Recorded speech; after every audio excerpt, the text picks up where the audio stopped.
Bismillahirrahmanirrahim. Assalamualaikum warahmatullahi wabarakatuh.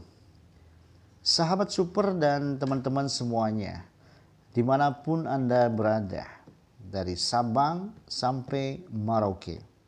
Salam sehat dan salam EKG dari saya Abu Najma. Alhamdulillah kita kembali berjumpa. Kita kembali bertemu di channel YouTube yang sama-sama kita cintai dan kita banggakan, yaitu channel YouTube Abu Najma EKG.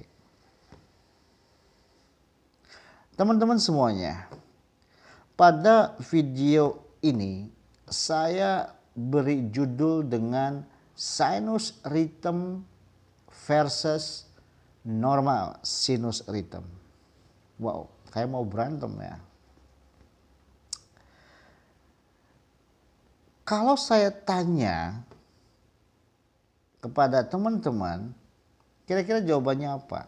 Begini pertanyaannya. Manakah yang tepat? Istilah sinus rhythm atau normal sinus rhythm untuk EKG normal? Tolong dijawab. Dalam hati saja jawabnya, ya. Sudah? Oke. Ternyata jawabnya nggak sama, nggak kompak. Ada yang jawabnya sinus rhythm. Ada yang jawabnya normal sinus rhythm. Ada apa ini? Akhirnya saya ditanya balik. Menurut Pak Abu bagaimana dong? Mana yang tepat?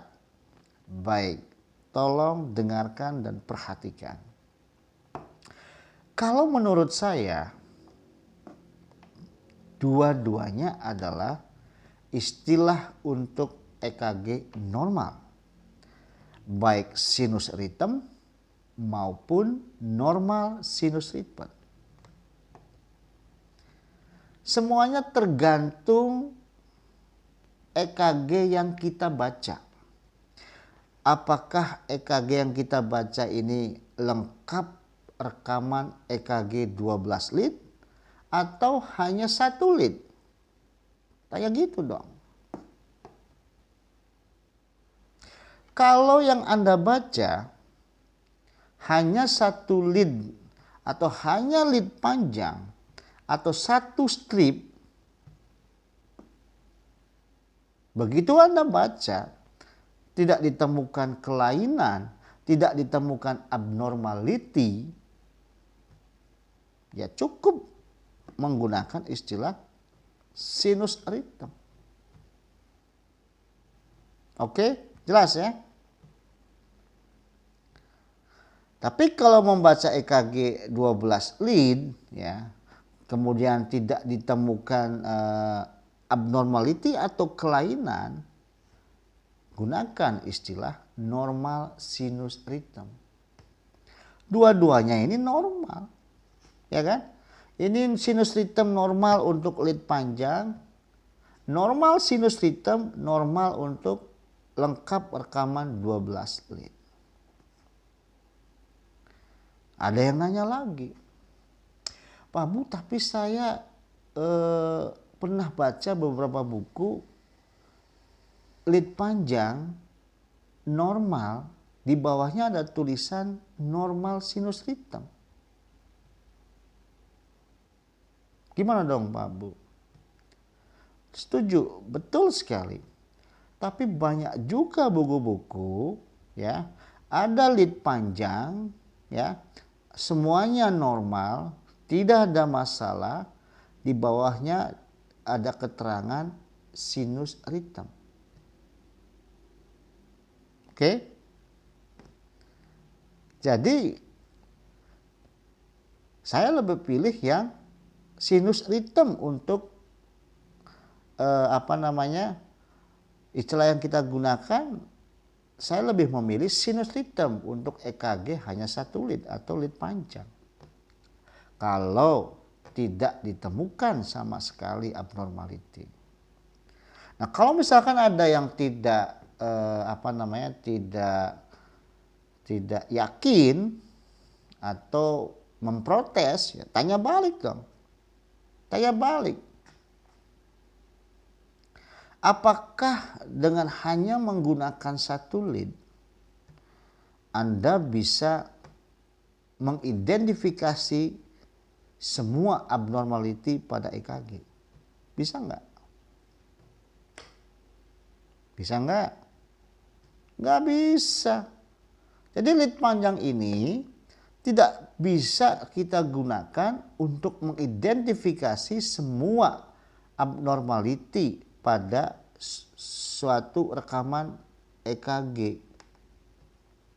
Karena cuma satu lead. Makanya tolong pahami yang namanya lead panjang.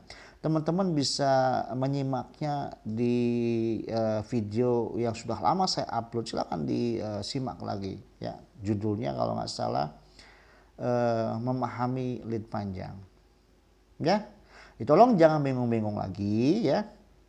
Kalau kita menemukan atau membaca EKG cuma satu lead, semuanya fine, semuanya oke, tidak ada atau tidak ditemukan abnormality, ya saran saya ya cukup gunakan istilah sinus rhythm. Sedangkan kalau kita membaca EKG lengkap rekamannya yaitu 12 lead dan tidak ditemukan kelainan satupun, ya kita gunakan istilah normal sinus rhythm. Dan saran saya sebaiknya jangan gunakan sinus rhythm untuk 12 lead lengkap.